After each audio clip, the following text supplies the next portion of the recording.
Almost every single parent that I speak with, they want their teenager or young adult kid to be more resilient.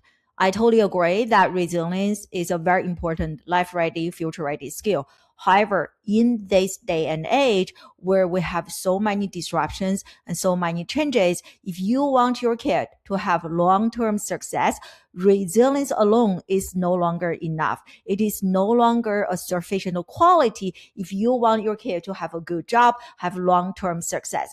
In this video, I want to teach you 3 different types of resilience and what is one type of resilience based on research recommendation that your teenager and young adult kid must develop, cultivate, and master today so that they can become recession-proof, future-proof, and have long-term success. I will also share with you 4 practical ways that you can implement today to really help your kid develop and master that type of resilience. If this is what you are interested in learning more about, please keep watching. Welcome back to another training on my channel. Before I dive into the specific training content, I just want to spend a few minutes to introduce myself so that you can decide, do you want to listen to me? Can you trust me as your trainer, as your teacher, as your coach on this video? And I hope the answer is yes. So my name is Dr. AI. I spent 20 plus years in education, got my master from Syracuse, got my PhD from the University of Maryland. At this point in my professional career, I have already served hundreds of young people, helping them achieve their goals, become the best version of who they are, learning about communication, different disciplines. And so I used to be an award-winning college professor. Here are lots of pictures. And here is a surprise baby shower organized for me by my undergraduate students, award as an advisor of the year, and gift from my students, and social media shout out from students, thank you card, and academic awards and publications. And several years ago, I decided to close this chapter and to coach and speak and teach on a way bigger stage. So I quit my job as a college professor and decided to work full-time as a coach for teenagers and young adults. And I call myself a teen success coach, where I help teenagers and young adults help them reclaim and elevate confidence, motivation, and future clarity so that they can achieve aligned long-term success.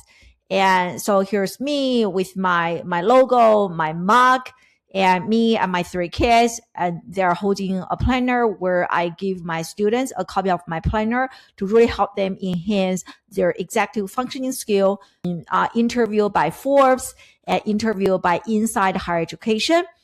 I also have the great honor to collaborate with a number of big name brands such as Adobe, speaking at different Adobe offices, headquarters in the United States and in Asia, which is incredible. Several years ago, I did their opening keynote for the Adobe Education Summit.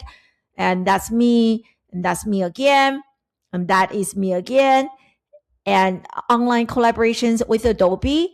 A few years ago, I delivered my very first TEDx talk. In this talk, I discussed the missing links in education that many parents and students are not even aware of.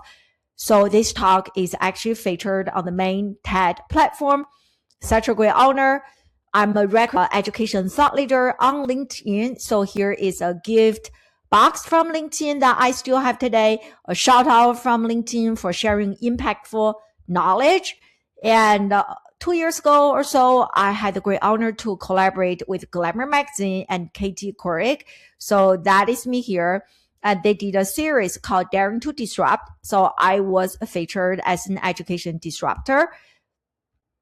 And so me speaking on different stages in different countries, most of my talks are about how do we bridge the gap between what is happening inside the classroom and what is happening outside the classroom, so that by the time your kid graduates from high school, from college, they are ready to become career ready, life ready, and future ready. Recently, I had a great honor to give a talk at an elite independent school in the DC area, which is where I'm based in. And I received Distinguished Alumni Award from my undergraduate, University of Colorado at Denver. And just recently, a few months ago, I received another alumni award from the University of Maryland, where I got my PhD. And for this particular award, I was able to bring my entire family, my boys, and my husband.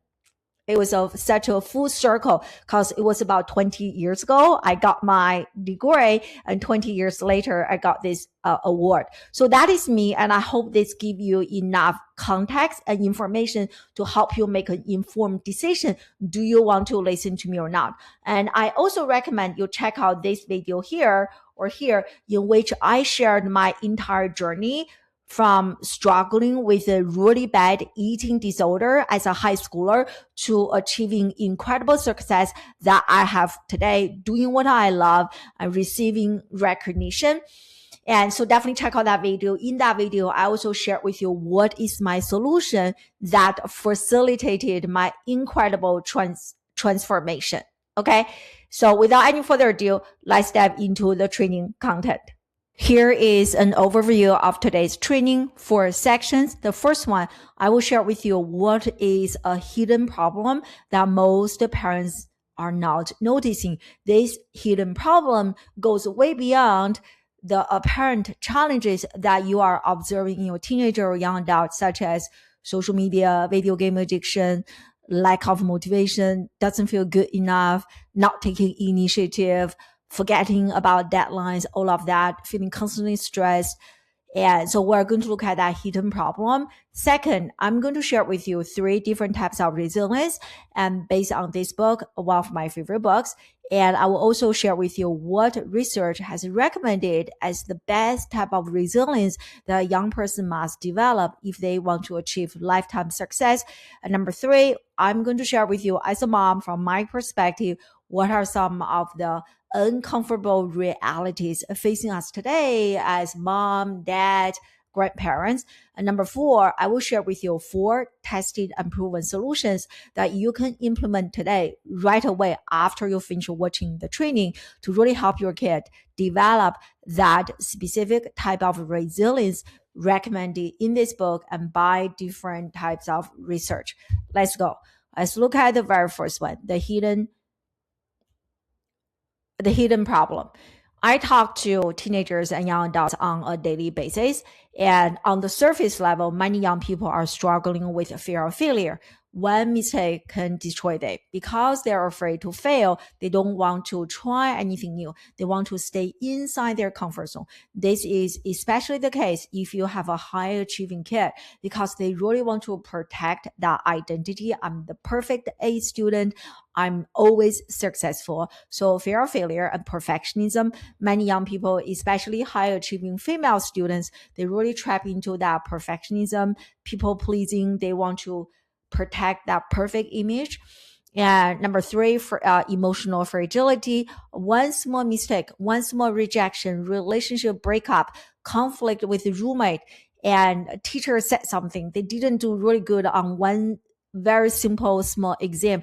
All of those things, just like day-to-day life, can destroy a young person and send them into that downward spiral. And last but not least, this constant chronic feeling anxious, feeling sad, feeling depressed, that type of feeling doesn't feel alive. So all of those are really challenges that we observe on a surface level. And I want to bring this to your attention, which is something deeper that many parents are not aware of. So as a result of many of those surface level challenges that I have just mentioned, and here is this really popular trend that I have observed in the last several years. This is called the lazy girl job trend, or you can also call this the lazy boy. So what this means is that there is a trend that lots of young people, instead of looking for a job that is challenging, that is hard, that is going to push your kid to be outside their comfort zone a lot. So instead of looking for jobs like that, young people today, they are intentionally looking for jobs that are actually easier. That is just, you can just be lazy. You don't have to work so hard. You can have this so-called perfect work-life balance. And if you can go to a separate Google tab, so open a Google tab on your computer, just search lazy. And I think the lazy girl job will actually show up as the first recommended search result. This means that hundreds of people are actually searching this phrase so that it is suggested as the number one search result.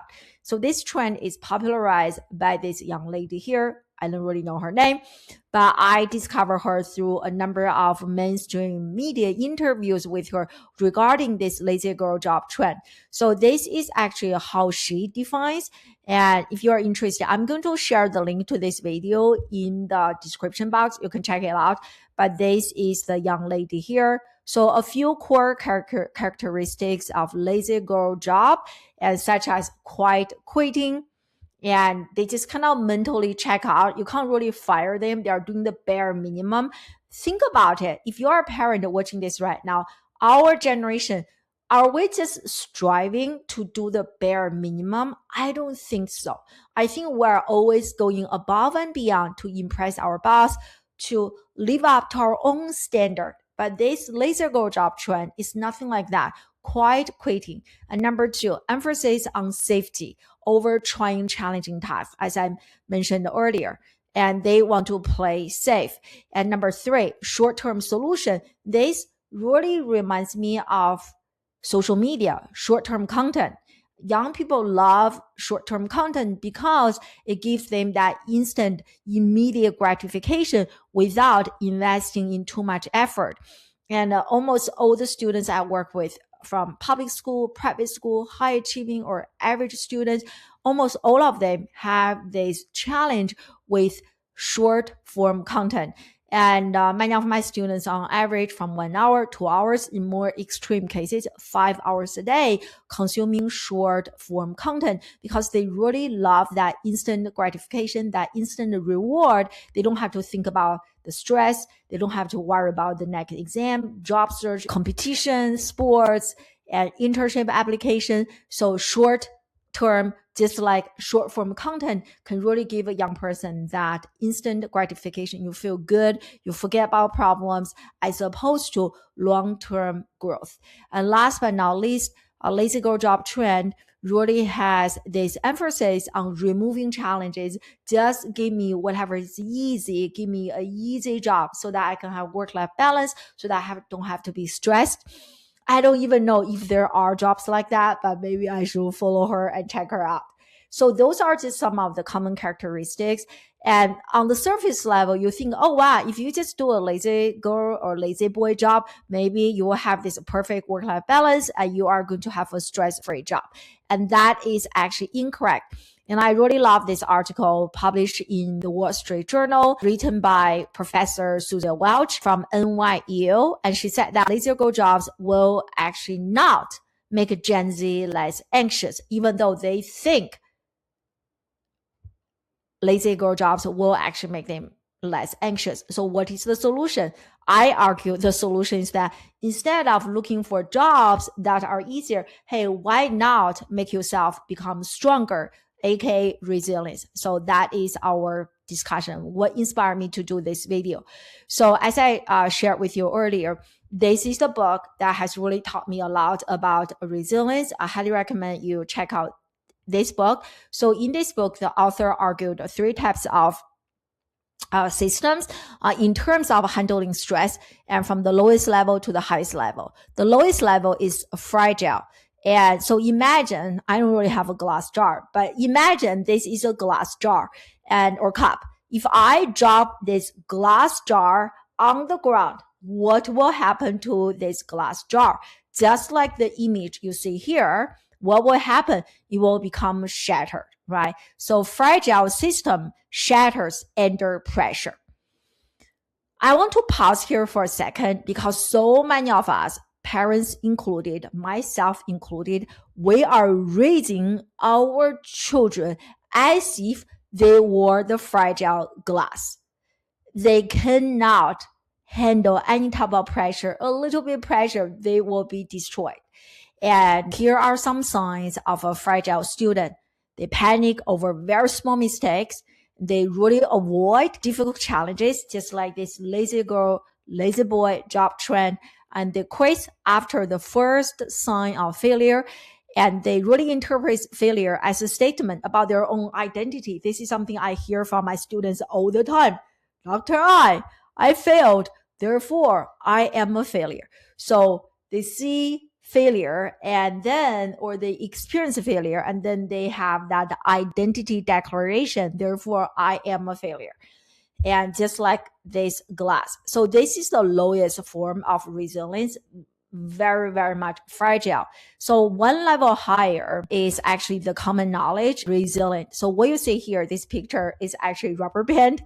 I don't know if it actually looks like rubber band, but it is supposed to be a rubber band. So when you look at rubber band, something really unique about rubber band is that you stretch, and once you release, the rubber band will actually go back to the original shape.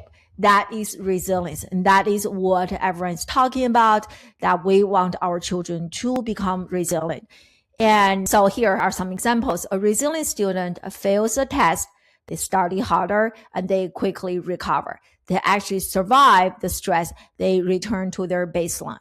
And so this is resilience. And in the earlier, at the very beginning of this video, if you remember, I said that resilience is no longer enough. And this is why, because when you look at the resilient system, they actually go back to the original shape, just like the rubber band, right? If the rubber band looks like this, so after I stretch it, it will return back to the original shape. But this is not the ideal or the ultimate, the final goal that we want a young person to arrive at. And so the final destination that we want our kid to arrive at is this concept here called anti-fragility or anti-fragile. And the key difference between anti-fragile and resilient is that resilience alone does not make your kid stronger, meaning that after a challenge, they go back to the original state. However, in contrast, anti-fragile talks about system that actually become stronger, grows stronger as a result of the challenge, the difficult situation. So that is the biggest difference. When I was reading this book, when I read about the difference, I was like, wow, that is so good. And I start to use more of anti-fragile. I want my children to become anti-fragile, not just resilient, because anti-fragile is the next level. So here are some very easy examples to really help you understand this.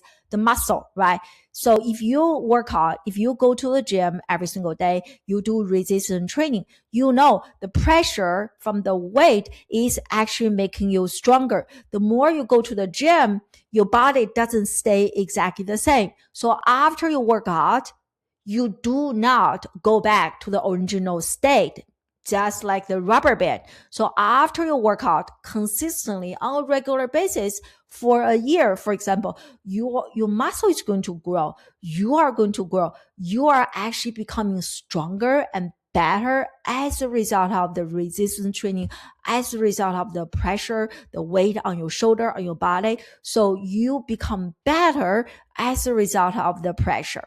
The same thing for our immune system, right? So our immune system actually strengthens through exposure to bacteria, through exposure to challenges, the same as resistance training. So the anti-fragile student, they do not, after a challenge, they do not go back to the original state. They actually become stronger. They actually improve through challenges, through setbacks, through difficult situations. So this is one of my favorite quotes from the entire book. This one here, Antifragile. He said that some things benefit from shock.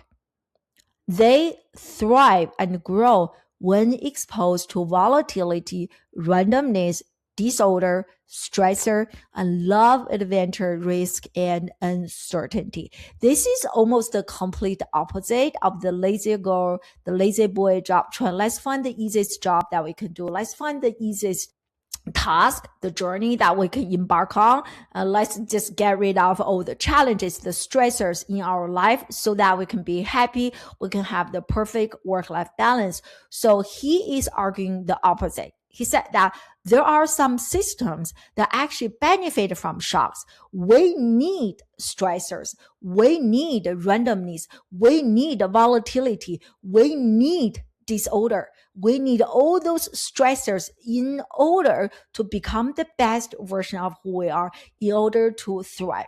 So in this book here, there are so many chapters talking about parenting, talking about children. Even though the book itself is not about parenting, there are lots of references in terms of children, parenting, and how we raise our kids. So some things he argued, one of the things is children. Right? The human category. So human beings, we benefit from shocks. We thrive and grow when we are exposed to volatility, randomness, stressors, and pressure in life. And so this is such a big discovery for me. And when you look at the three systems, so the lowest level is glass, right? I imagine this is my glass jar. So fragile. And the second one is resilient. So this has become the mainstream language. All of us, we want our children to become resilient. But this is not enough. You want your kid to go one level up. And you want them to actually become anti-fragile. You don't want them to go back to the original state. You want them to become better, stronger as a result of the challenge.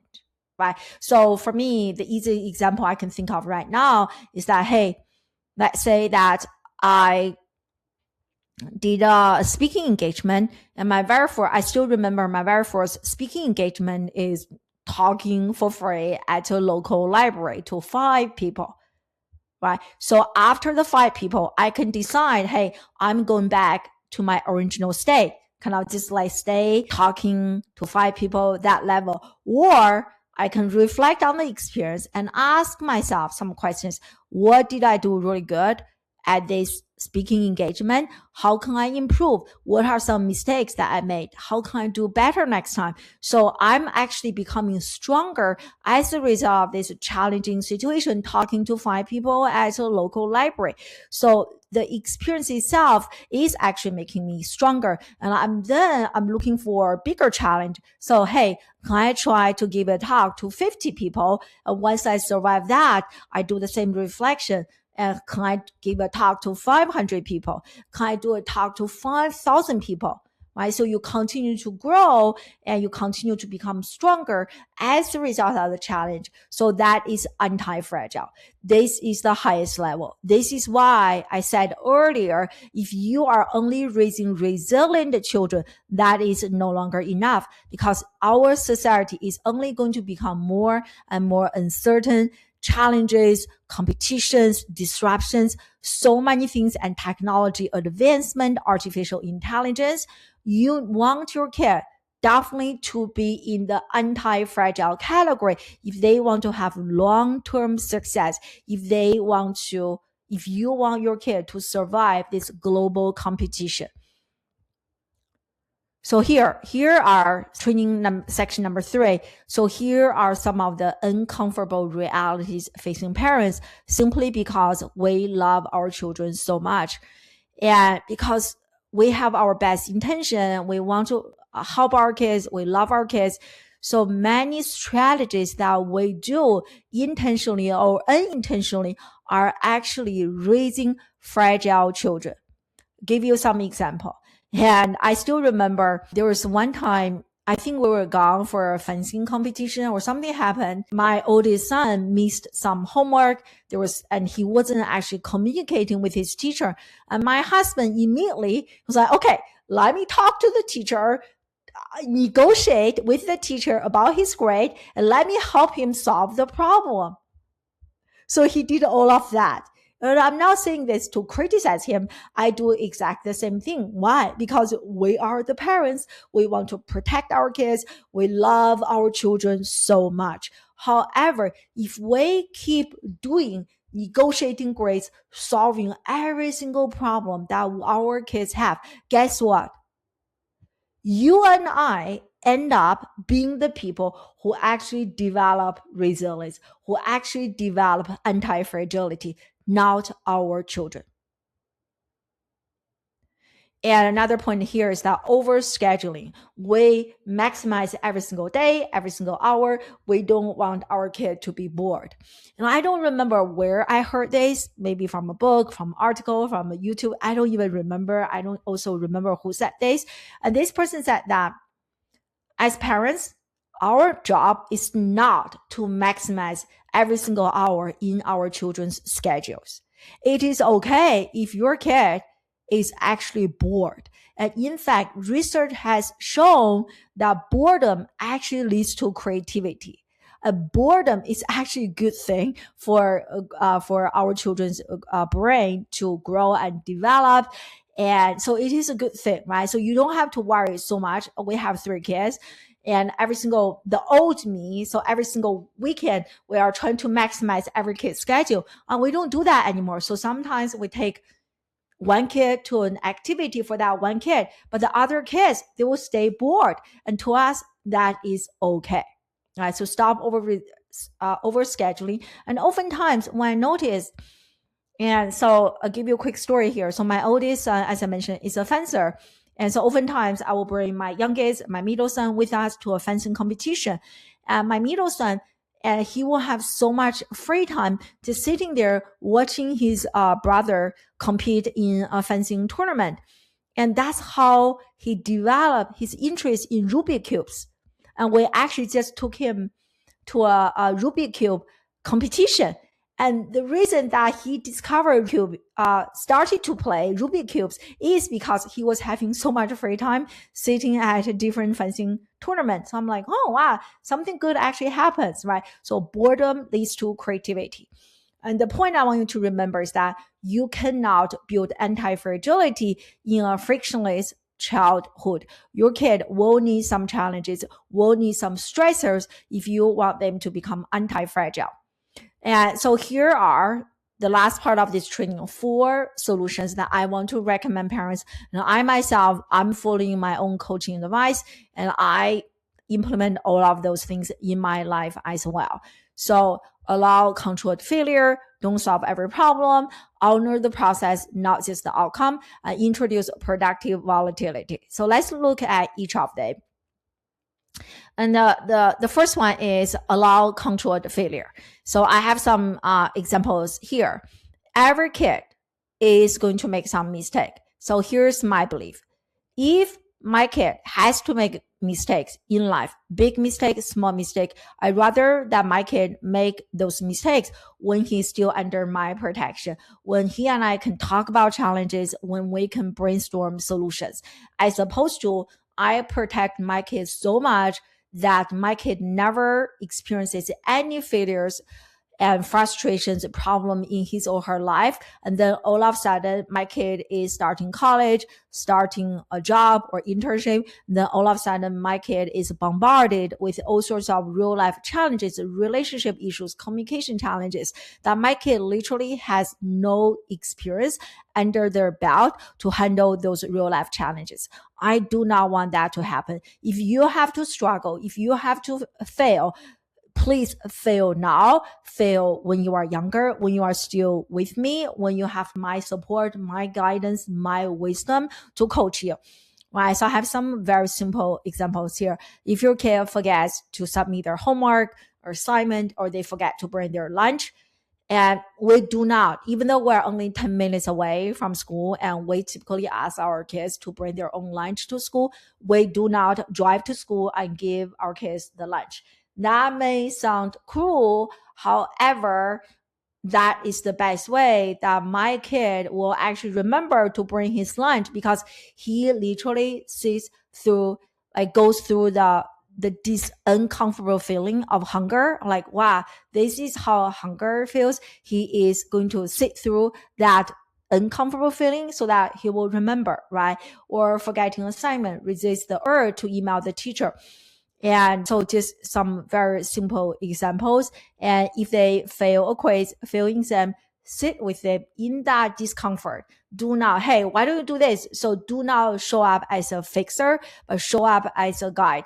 As a professor, something I use all the time is that we do not want to be the sage on the stage. We want to be the guide on the side. So I think that is such a powerful statement, can be applied to to parenting as well. We don't want to be the sage on the stage, but the guide on the side. And another one recommendations, again, kind of already mentioned here, don't be a fixer, be a guide. And it's okay if they are struggling a little bit. It's okay if they are having conflict with a friend. We don't always have to show up to try to fix the problem, talk to the teacher, make phone calls.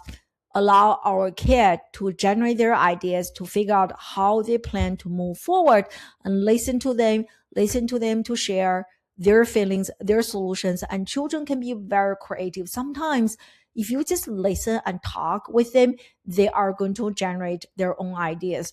And this is me and my kid all the time. Mommy, I don't know how to do this. I'm like, what do you think? How about this? How about that? So this is the best way to help them build their problem solving skill.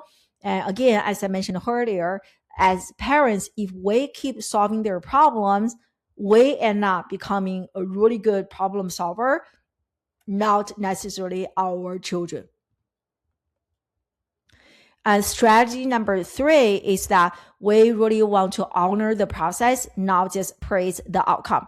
And this is something that we hear a lot nowadays. Don't just praise the outcome. We also want to praise the effort. And I want to go one step further. Hey, we don't want to just praise the effort. We actually want to honor the process. We want to honor the challenge. We want to honor the hardship. We want to honor their persistence. Maybe they didn't really solve the problem. However, they did stay with the problem for a long time.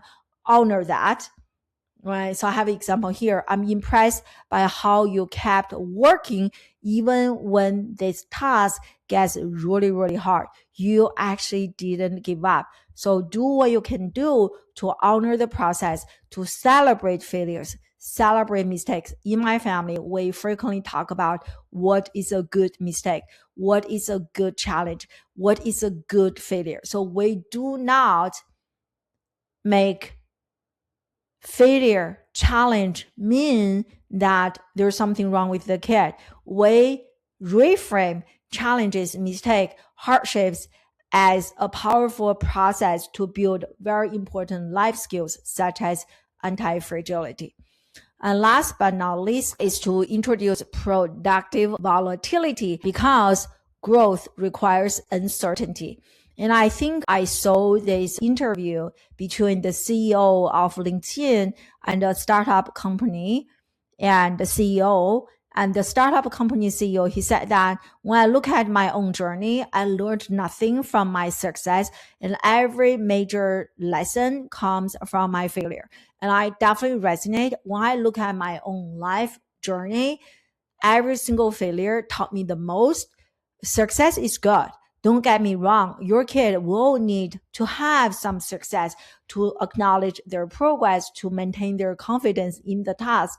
However, success oftentimes is not the best teacher, because the reason you have achieved success, it means that you already know how to do this. And the reason you failed is because you don't know how to do this yet. Therefore, it can teach you a lot regarding gaps in your skill set and gaps in your mindset. Again, we already look at this quote earlier.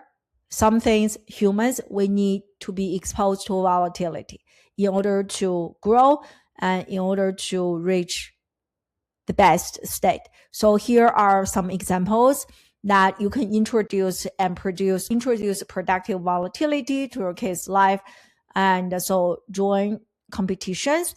And here I have difficult projects and sports. My kids, they do sports and they do different competitions. I really love both because the result is a very objective, right? So if you win the game, you win the game. If you lose, you lose. There's no subjectivity involved and numbers do not lie. I think that is such a good teacher to teach our children how to handle challenges in life and how to face the harsh feeling of losing, and it hurts. It definitely hurts.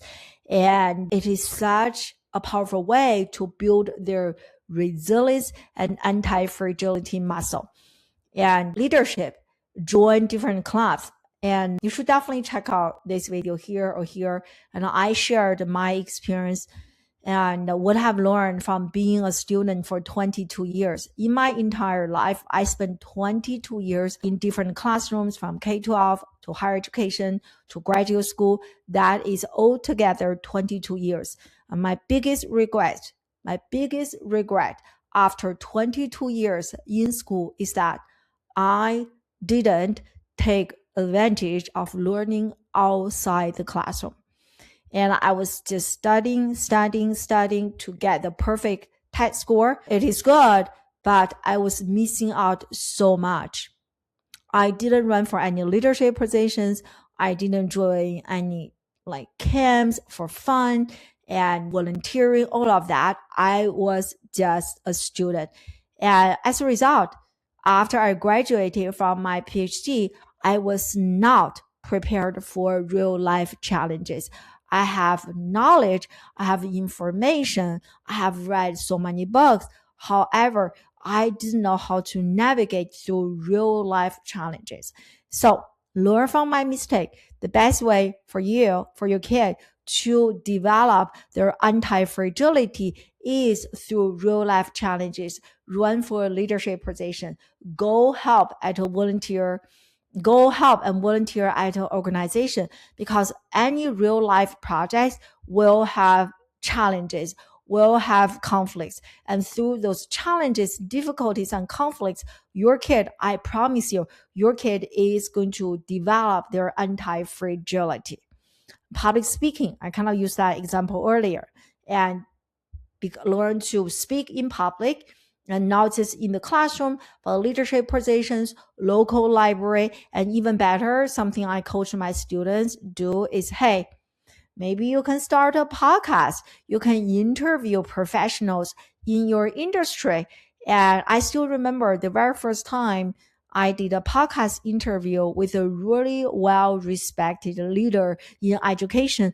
I was so stressed. I was so nervous. So I prepared. The interview went really well. And after the interview, I definitely felt I became stronger. I became better as a result of interviewing this really high-profile person.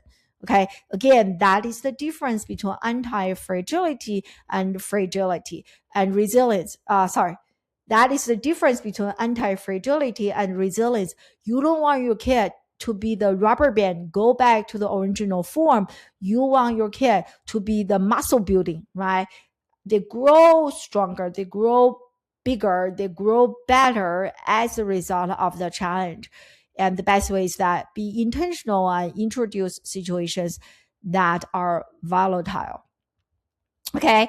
And so again, this is so important because so here I have this report, Future of Jobs report from the World Economic Forum. And so here introduce a number of future ready skill. And so here is core skill in 2025. This is the latest report that I was able to find. I don't see anyone in 2026, but maybe later this year, but this is the latest. And you can see resilience, flexibility, and agility are actually core skill number 2. This shows how important this is. But now you are here, you watch this training. I want to invite you to go one step further. Don't just make your kid be resilient to help your kid become anti-fragile. They become stronger as a result of the challenge. Okay, so here's my final takeaway for you. Resilience really teach your kid how to survive stress. And after the stressful situation, they'll go back to the baseline, they'll go back to the original state. On the other hand, anti-fragility really teaches your kid to grow, to become better, become stronger, and become more excellent as a result of the stress, become more courageous, and they just overall, they reach a higher level as a result of the stressors, the challenges. And every challenge becomes the fuel, and every failure becomes data. Every setback becomes a step forward. That is my intention for you. And so here, and I want to share the image we saw earlier. This, and I invite you to download. So there is an implementation guide. So pretty much has my entire slide. You can download the slide. You can keep this, and you can print it out. Definitely use this as your guideline to really help you raise not only resilient, but anti-fragile kid. Help them be ready for a constant disruption, uncertain future. And so that they can become future ready, recession proof, and achieve long-term success. Thank you so much for another great video. If you are interested in having your kid work with me one-on-one to develop their anti-fragility muscle, to learn how to step outside their comfort zone, how to use challenges as opportunities for resilience building, for anti-fragility building, I invite you to use the link in the description box to book a one-on-one consultation with me. In that consultation, we are going to take a look at where your kid is at right now, and we're also going to look at where would you like your kid to be in the future, and we're going to look at that gap, and I will help you map out a game plan to help you close that gap. And spots were limited, so do not book a call unless you are serious about working with me. And I can only take one kid per month. Thank you so much. And you should, again, definitely check out this video here, and to learn after 22 years in school, what are some of the very important lessons that school didn't teach me, but are really important to help your kid have long-term success. Thank you so much for another great video. Follow for more.